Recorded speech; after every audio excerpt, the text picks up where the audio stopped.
paano dapat paikutin ang ekonomiya. Okay? So, continue tayo sa sumunod na yugto ng panahon.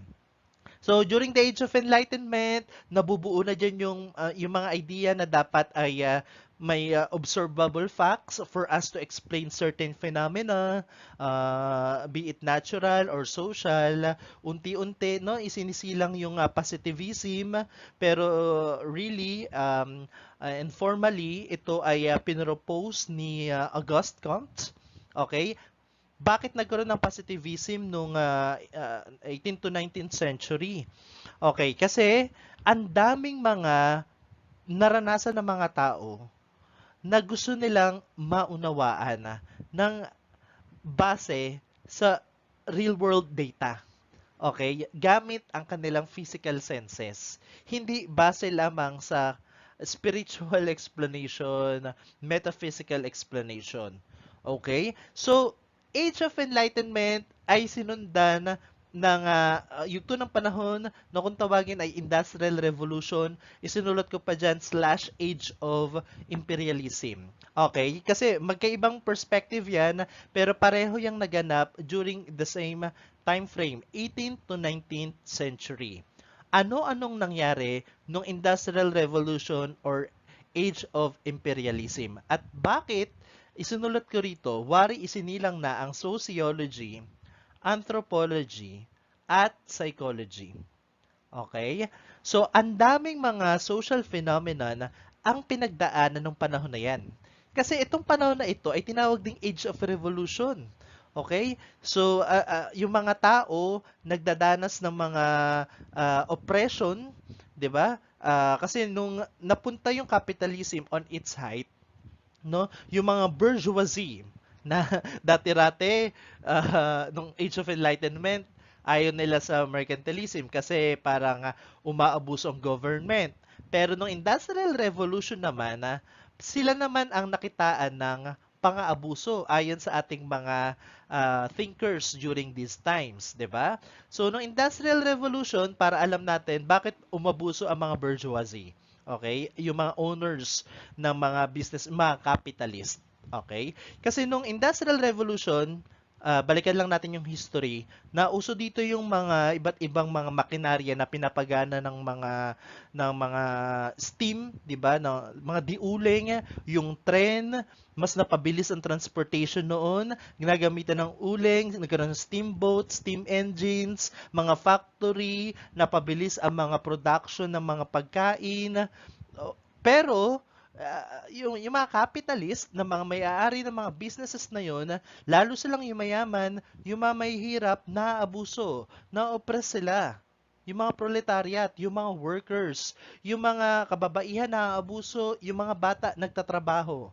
Okay, ang daming mga ganyang uri ng social phenomenon. Okay, in terms of government aspect, dahil nga na-enlighten na sila ng Age of Enlightenment, syempre, ayaw na nila sa mga leader na parang ang sinasabi ay nandyan sila sa posisyon dahil meron silang divine rights, 'di ba? Divine rights of king.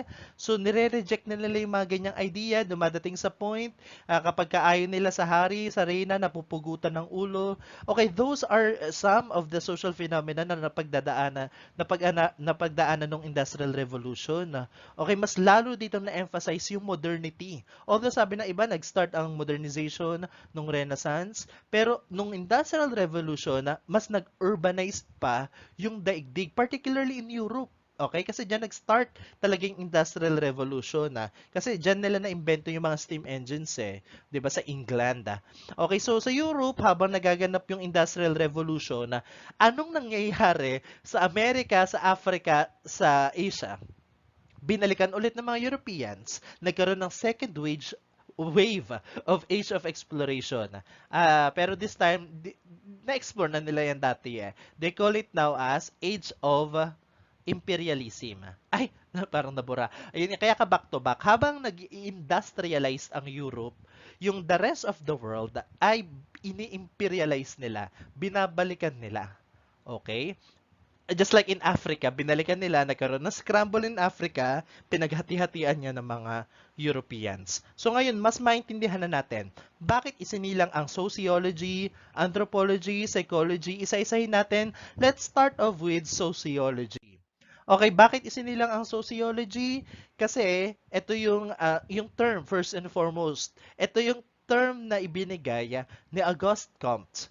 Okay, French philosopher, 1838, 19th century, father of sociology, nag-propose ng positivism. Okay? Ayan yung term na ibinigay niya sa pag-aaral ng society.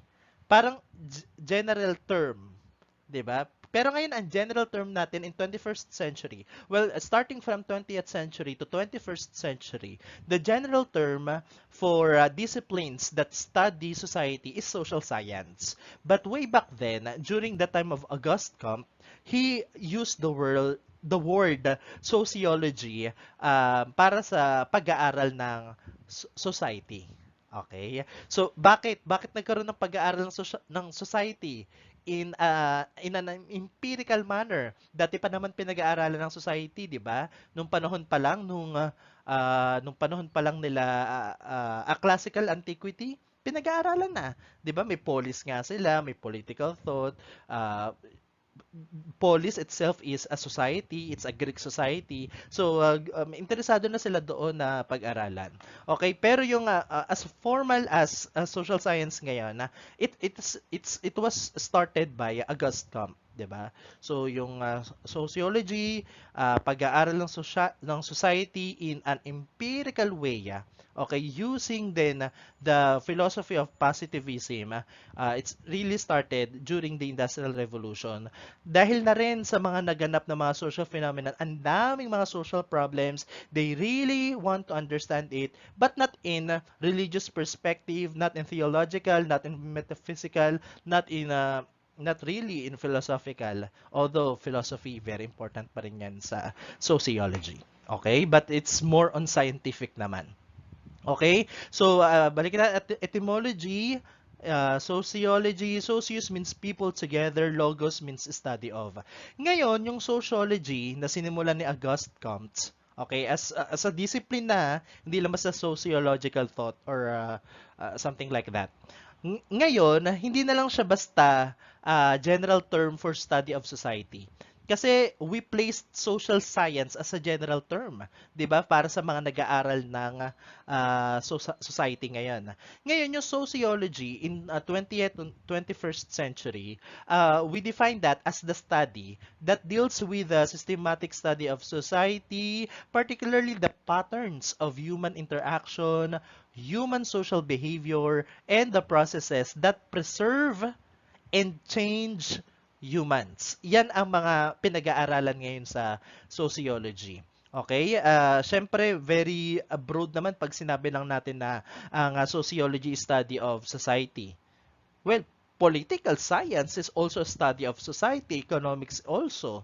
Okay? Pero particularly, ang sociology ngayon nowadays, yung patterns ng human behavior sa society, paano siya nakikipag-interact sa ibang tao, 'di ba? And all. And lahat ng may kinalaman sa sinabi ko. Okay? Pero pag economic aspect talaga, economics. Political aspect, political science. Alright? So, bukod sa sociology, anthropology ay na-formalize din as disiplina noong panahon na to, 18th to 19th century. Wag naman natin tignan sa lente ng Industrial Revolution. If you're going to take a look at the lens of Industrial Revolution, definitely we can understand bakit isinilang ang sociology. Dahil sa dami ng social problems noon sa Europe, di ba? Sa ibinunga ng industrialization, ibinunga ng urbanization, ang daming social problems, intindi natin ng social problems. Sociology. Pero bakit may anthropology? Sabi nga sa UCSP, understanding culture is to anthropology. Society is to sociology. Politics is to political science. So balikan natin ano daw yung pag-aaral sa culture, anthropology. Ngayon lang ba nagkaroon 18th to 19th century lang ba naging interesado ang tao sa pag-aaral ng culture? Hindi naman. As early as classical antiquity, balikan lang natin sila Herodotus interesado na sa culture. As a matter of fact, for him to understand Persian, inaral niya ang kultura ng mga Persian. May anthropological thought na sila. Interesado na rin silang pag-aralan yung culture ng ibang tao, ng ibang civilization. So, ganun ang nangyari ng Age of Imperialism. Imperialism outside Europe, 'di ba? Kung si Herodotus outside Greece, yung mga tao naman ng Age of Imperialism outside Europe, para maintindihan nila yung mga ini-imperialize nila, yung mga gusto nilang mga sakupin ng husto, yung Africa, para maintindihan nila yung Asia, yung America, inaral nila yung kultura. Okay? Kasi nakita nila yung mga tao doon parang nagsisimula. Kung tawagin nila ay primitive. Parang medyo racist, di ba? Ang basehan nila, ang standard nila ay kultura nila. Masasabing civilized kung ang pamumuhay ay kagaya ng sa Europe. Pero ang nakita nila sa Africa, payak ang pamumuhay. They are not as literate kung marunong magbasa sa dialect nila o magsulat. Pero they are not really as literate as European. Well, basing on the standards of Europeans, okay? So parang nagsisimula pa lang yung sibilisasyon doon sa mga nabanggit kong mga lugar na gusto nilang sakupin o sinasakop nilang mga lugar. So para maintindihan nila yung mga tao sa mga sinasakop nilang lugar, inunawa nila yung culture. Okay? And eventually, sa pag-unawa ng culture na yan, kasi parang sila nasa time machine, parang bumalik sila sa unang panahon. Naisip nila, parang ganito pala ng unang panahon. So para maintindihan din namin kung paano nag-originate ang mga tao sa Europe, gamitin natin yung technique sa pag-aaral ng kultura ng mga nagsisimulang sibilisasyon kagaya ng mga nasa Africa. Okay? So nagkaroon ng anthropology, pag-aaral ng culture. Anthropology is the study of the origin and development of human societies and cultures. 'Di ba? Origin, paano ba nagsimula yung gantong kultura? 'Di ba? Wala namang matitinding technology, although nag-industrialization na ng panahon na yun. Hindi kasing modern or hindi kasing advanced ang technology natin ngayon yung technology noong age of imperialism. Okay? So, definitely walang time machine. Wala talaga, kahit ngayon naman walang time machine Pero paano maintindihan ng Europeans yung origin nila? Okay? For them to understand their own origin, they study yung mga nagsisimulang mga cultures in outside the Europe. Okay? So anthropology study the characteristics of past and present human communities through a variety of techniques. Aside from pag-aaral na mga parang nagsisimula pa lang mga primitive, pre-literate communities, ano pang mga technique para mapag-aralan mo yung past? O sa anthropology, ngayon may sangay sila na or subdiscipline na archaeology. Nag-aaral ng mga fossils, 'di ba? So para mas maunawaan ko ano yung mga naganap talaga from the past. Okay? So alam niyo na kung bakit isinilang ang anthropology. Okay? Dahil yan sa Age of Imperialism, sa pananakop nila sa iba't ibang teritoryo outside the Europe, okay? Mga taong gusto nilang maintindihan, okay? Parang, on the brighter side ng pananakop, may isang disiplina ang na-formalized. And we call it now as anthropology. Anthropos is human, logos, study of. So, alam na natin kung paano, bakit, kailan isinilang ang academic discipline na kung tawagin ay anthropology. Alright, yung psychology naman, isa pa tong social science discipline na isinilang noong 18th to 19th century during the times of industrialization and imperialism. So psychology, it comes from the word mind, study of, and it deals with the nature of human behaviors and the internal and external factors that affect these behaviors. Bakit ang mga tao ay ganito ang pagkilos? Okay? Ganito ang pakikitungo niya, pag-i-interact niya sa iba. Ano yung mga factors na naka-apekto sa kanya from within or yung mga external factors. Yan yung mga pinag-aaralan ngayon sa psychology.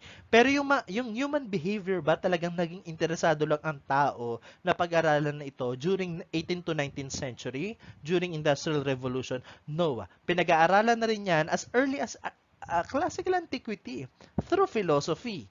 'Di ba? Pinag-uusapan na yung tao as a human person, 'di ba? Through philosophy nung classical antiquity. O ba parang binabalibaliktad ko lang.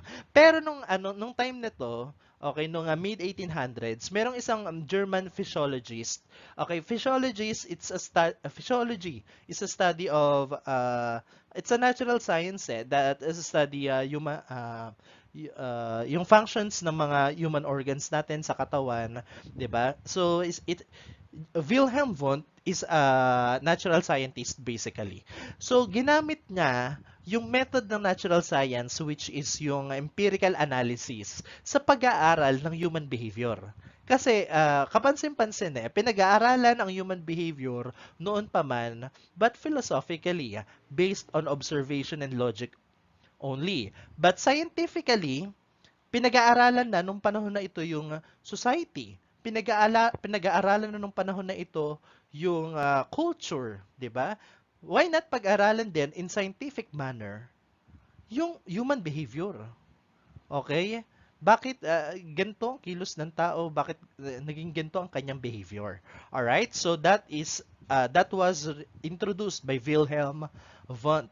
Kita yan sa kanyang mga aklat na Principles of Physiological Psychology noong 1873.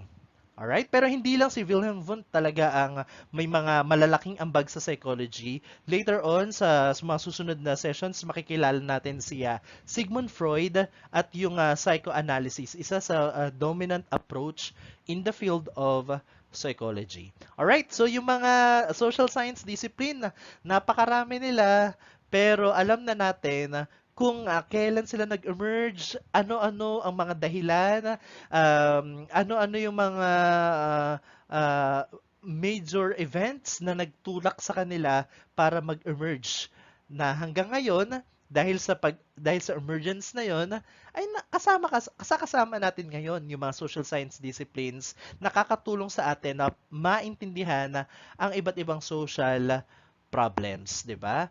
Makakatulong sa atin na makapag-resolve ng mga social problems. So, salamat sa mga pangyayari sa history, sa mga tao sa mga thinkers na nagbigay daan para magkaroon tayo ngayon ng economics, ng political science, anthropology, psychology, sociology, at yung iba't iba pang mga social science disciplines. Napakarami pang social science disciplines, no? Geography, demography, at archaeology. Napakarami pa po.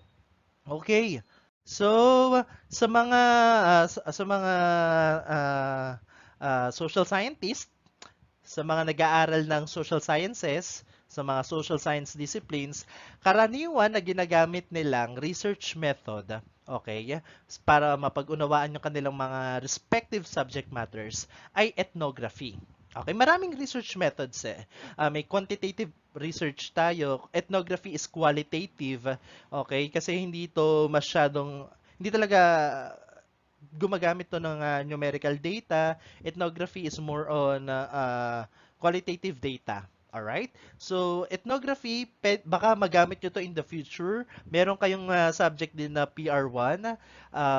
Siguro, gagamit din kayo ng mga ethnographic technique na ginagamit din ng mga nag-aaral ng psychology, ng sociology, anthropology, political science, okay, mga social science disciplines. So without much further ado, ano ba ang ethnography? It is a methodology that aims to describe what constitutes a social phenomenon. It's more on description. Okay? Ipapaliwanag mo, ilalarawan mo ang isang social phenomenon. Isang nangyari sa iyong lipunan. Okay? Pwedeng ipapaliwanag mo ay isang event, actors, yung mga involved na tao, interactions, lipunan, relationships, di ba? Ito yung naging behavior, ano yung naging effect, ideas, symbols, and objects. Yung mga social phenomena na yan, i-describe mo. Sounds easy ba or sounds difficult? Okay?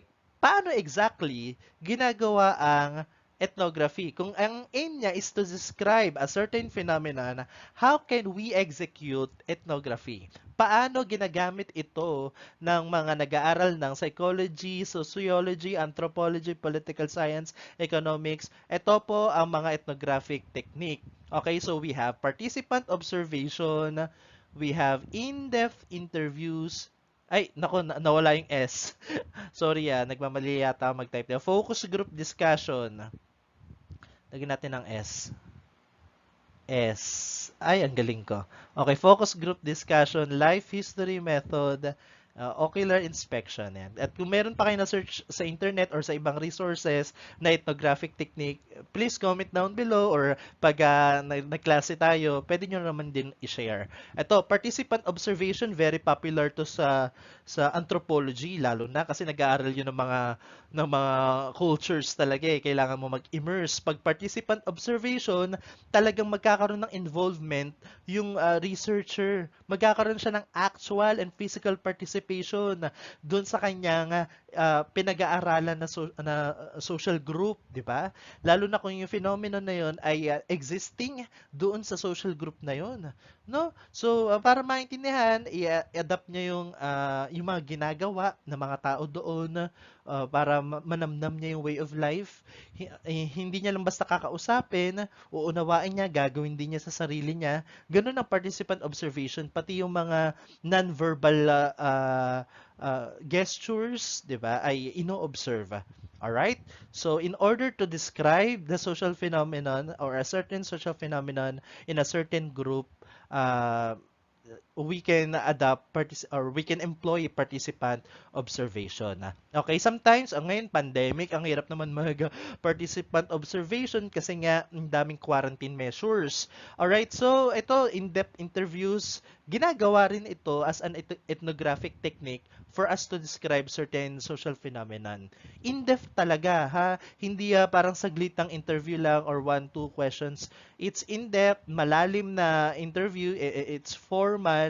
Okay, so meron kang interview ng mga key informants. So very popular din to sa social science disciplines. Focus group discussion, pwede ka mag-facilitate ng mga discussion sa iyong mga key informants, 'di ba? Sa iyong mga participants. And then sa discussion, 'di ba, it is usually interactive. So may mga insights ka ring makukuha doon. Pwede mong isulat sa iyong narrative kung ano yung mga observation mo sa mga interactions na naganap during the focus group discussion. Pwede rin namang life history method, in-depth examination of social phenomenon through personal life history. Diba? Paano maintindihan? Paano kaya ang mga kababaihan ng panahon ng Hapon? Okay? Kasi panahon ng Hapon, gera yan eh. May social phenomena na naganap noon. So, sino yung pwede mo maging key informant kung gusto mo ng lente ng mga kababaihan? O pwede ka maghanap ng mga participant na mga lola na, di ba, na nakaabot ng panahon ng Hapon. Tapos, through their personal life story, magkakaroon ka ng in-depth examination and thus, madidescribe mo yung social phenomenon. Ginagawa rin yan sa ethnography. Pwede rin namang ocular inspection, familiarization with the location. So, paano kung ang interested na social science discipline na gusto mong pasukin ay geography? So, pwede mong gamitin ang technique na ito. Ocular inspection, pupunta ka sa location, titignan mo yung physical context, titignan mo na, mas maintindihan mo bakit ganun ang uri ng pamumuhay, bakit nagiging ganito ang behavior ng mga tao, okay, bakit nangyari yung social phenomenon, may kinalaman ba ang physical features ng lugar na iyon. Alright, so these ethnographic techniques are usually employed in the social science disciplines that I have presented. Alright, so marami pang mga, aside from ethnography, actually napakarami pa. Nag-employ din naman ng mga quantitative techniques din. Meron kayong PR2, magagamit nyo yung mga quantitative techniques dyan. So, pwede kayong gumamit mga survey, magkaroon din ng mga informal interview. Sabi kasi nila, mas informal, mas totoo yung mga tao. Kasi kung alam niyo yung Hawthorne effects, di ba? Yung parang, pag alam ng tao na ino-observe siya, or he is under a study, parang may mga chances na i-modify niya yung answer niya, ano kayong tunay niyang nararamdaman. So, pag informal interview, minsan lumilitaw yung totoo. Okay? Kaya ginagawa rin sa social science discipline, sa mga research sa social science, yung mga informal interview, content analysis.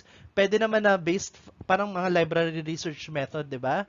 Based sa mga naisulat before, i-analyze mo lang, oo, gusto mong balikan yung mga naisulat ni Adam Smith at i-scrutinize yun or aralin pang mabuti. So that's content analysis, 'di ba? So para ma-interpret mo paano ba tinitignan ng economics nung panahon ng Age of Enlightenment, field experiment, ang dami.